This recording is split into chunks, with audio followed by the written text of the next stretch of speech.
everyone. This is Pastor Terry and I. We just first wanted you to know that we love you very much and we're praying for you. We are so grateful that you're tuning in to listen to what we have to say. We're starting over again. Thank you very much. Okay.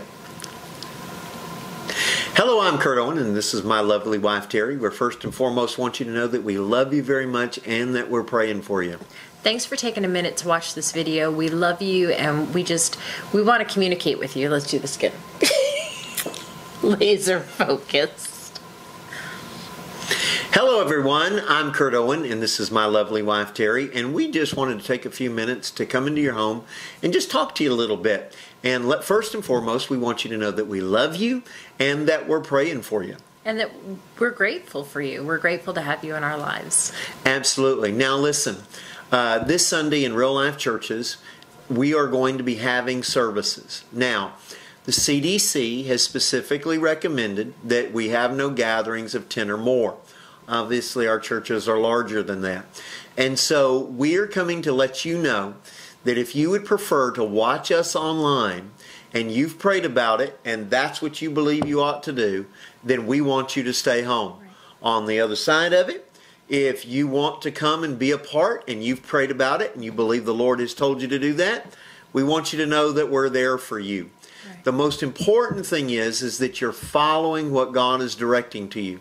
We also did not want to close the church until the president gave a direct order. And if he does between now and when you're watching this, then it will be online only. And speaking of that, we're going to be continuing to have our services online. And so here's the thing. We believe that the church should be the answer. And one of the challenges we have right now is that's not what we're really seeing. Mm-hmm. We're seeing the church really act like the rest of the world. Mm-hmm. And you know, I saw this with Jesus, and you all have heard me preach on this before. And so this isn't going to be anything new, but I was thinking about it when all this happened. In verse 40, Mark 1:40, it says, "Now a leper came to him, imploring him, kneeling down to him, saying to him, 'If you are willing, you can make me clean.' Then Jesus, moved with compassion, stretched out his hand and touched him." Now this was the most infectious disease of the day. Mm-hmm. And Jesus had no problem touching him because he realized he didn't need to be afraid of the disease because he was the answer, because he was the light of the world. Yes. And then Jesus turned around in Matthew chapter 5 and he told us to be the light of the world. He said, "You are the salt of the earth and you are the light of the world." And so it's our time to shine as a church, that when everybody else is running around in fear, that we're able to be ministers of peace, that when everybody's panicking, that we can minister peace and life and grace and mercy to them. So whether you watch us online or you're live, we're going to be talking to you about how to walk free from fear and how to deal with it. And so feel free to share not just this, but even the services online. Now, let me say this, because some people, you think you're going to show up and you're going to prove you're a faith person. And if you don't show up, you're going to think, some people are going to think less of you. And we need to be clear about a couple things. First off, if you're not feeling well, if you're not feeling good, do not come to the church. You can send us an email or call us, and then we will show up there and pray for you. Right.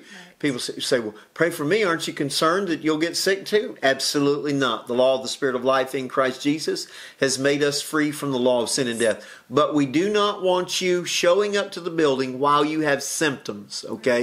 If you have any symptoms at all of any kind, stay home, call us, we'll come to you. On the other side of it, we want to be clear, and this is from 1 Corinthians chapter 8. When Paul was talking about people, that some people did not have the conscience to eat meat, other people did have the conscience to eat meat. And it seems that some people were getting ahead and the big head saying, "Well, I'm not afraid to eat meat." And other people were thinking, "Oh, wow, I am afraid to eat meat." And there became this attitude. And so Paul says this, "You do not commend yourself to God by what you eat. The guy who eats is not better, and the guy who does not eat is not worse." Right. And so this is what we're saying to you. Right. If you stay home, and that's the way the Lord's leading you, and that's what you believe you need to do, you are not the worse. Mm-hmm. On the other side of it, if you show up at the building, you are not the better. Right. And we love seeing you and we love being around you, but we also want for you to be led by the Spirit of God. That's what we spend our time doing, is teaching you how to walk being led by the Spirit of God. And so that's what we're asking you to do. And not Just by the pray opinions about of it. people. Not by the opinions of people, not by condemnation. We want you to be led by God. And if He says, hey, show up to church, then show up to church. If He says, hey, watch online, then watch online. But one way or another, we want you in the Word. We want you focusing on the Word. We want you to go back and listen to previous services and keep yourself built up. Go to kurtowen.com and listen to the Love of God conference. Listen to how to hear from God accurately. Get yourself strengthened in this time, because hey, listen, we've got time now. We all have been asking for time. We've got it. Use it wisely. And listen, one thing you need to do, for every 1 minute you spend listening to somebody talk about the coronavirus, you need to spend 10 minutes in the Word, Yes. getting yourself built back up. We will see you one way or another, either online or in person, this Sunday. Make sure to share this and leave comments. Let us know that you're watching. We love you very, very much. And remember, Jesus is risen and victory is assured.